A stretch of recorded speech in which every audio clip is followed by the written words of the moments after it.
Welcome back. Delta State Governor Mr. Ifeanyi Okowa says that the State Investment Development Agency will soon be established to harness investment potentials in the state. The governor, who made this known when he received the Swiss Consular General on a courtesy visit, His Excellency Yves Nicolai, in Government House Asaba, explained that the State Investment Development Agency Amendment Bill, which is before the House of Assembly for approval, will enable the agency to liaise with the organized private sector, embassies and investors in order to utilize the investment opportunities and grow Delta State's economy.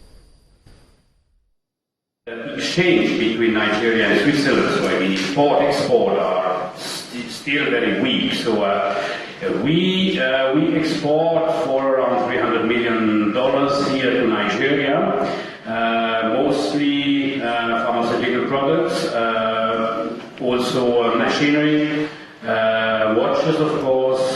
Switzerland is very known for watches, but we import.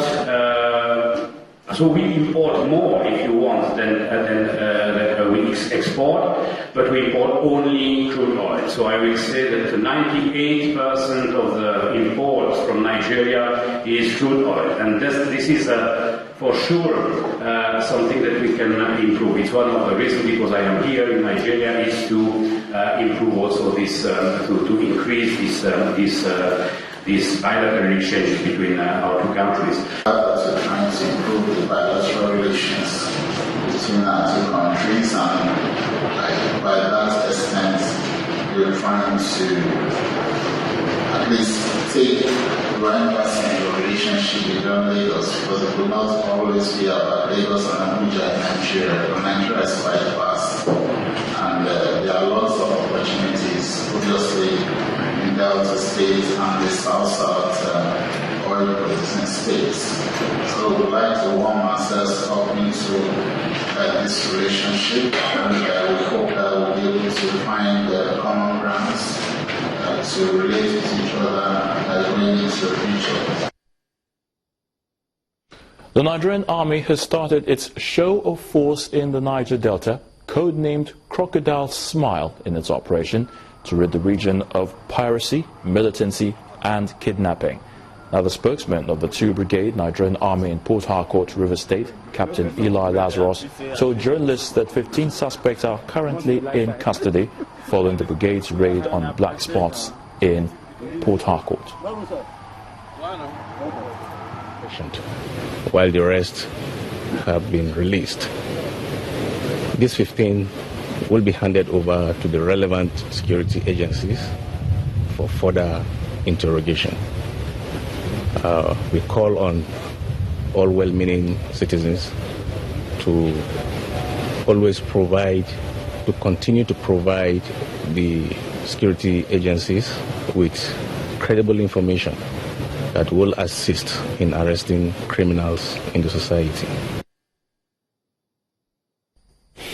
Now, imported frozen poultry products worth over 220 million naira have been destroyed by men of the Nigerian Customs Service.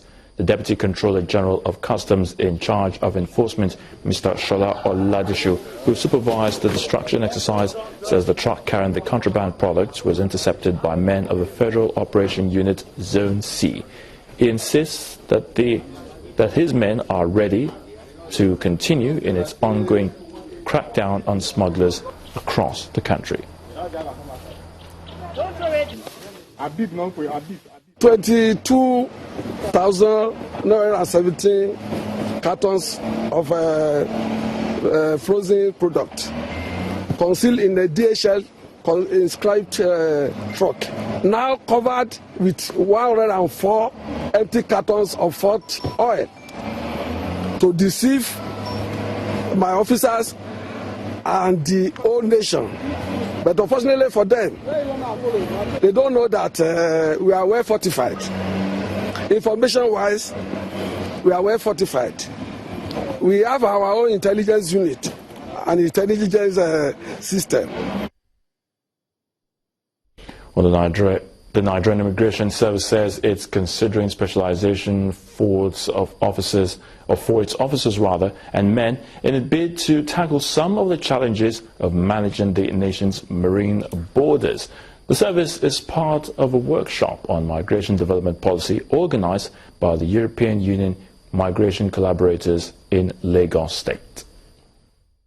It's the last day of an advanced migration workshop for senior maritime officers and trainers in the Nigerian Immigration Service by these European Union migration experts. When a vessel arrives, like the one that is over there, they're winding down the training in one of the terminals in Apapa Port Complex to have a feel of how migration documentation assessment is carried out in Nigeria's maritime domain.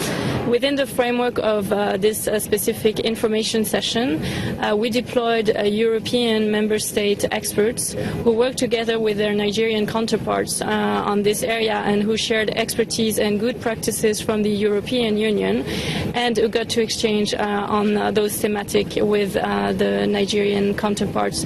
We are thinking professionalism in immigration, while we equally expand our thinking as to the services we render.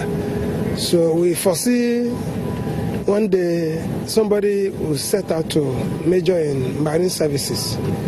And one good way of doing that is to talk to us or get us addressed at the training institutions. Because from the basic training, you could choose to specialize in this. For Nigeria, however, what lessons are to be learned in confronting present challenges in maritime migration? Ultimately, we are looking at world best practices. And they've shown us the upside of it all. And we equally communicate, shared with them our own experience. It's been a balanced game, I would say. But here we are now. It's for them to see practically what we've been talking about. This is the first leg of a new curriculum in migration policy development. Its implementation is expected to usher in a strict and more effective way of monitoring across the nation's maritime corridor. And with that, we've come to the end of the program News Across Nigeria. Many thanks for watching. I'm Ayotunde Balogun.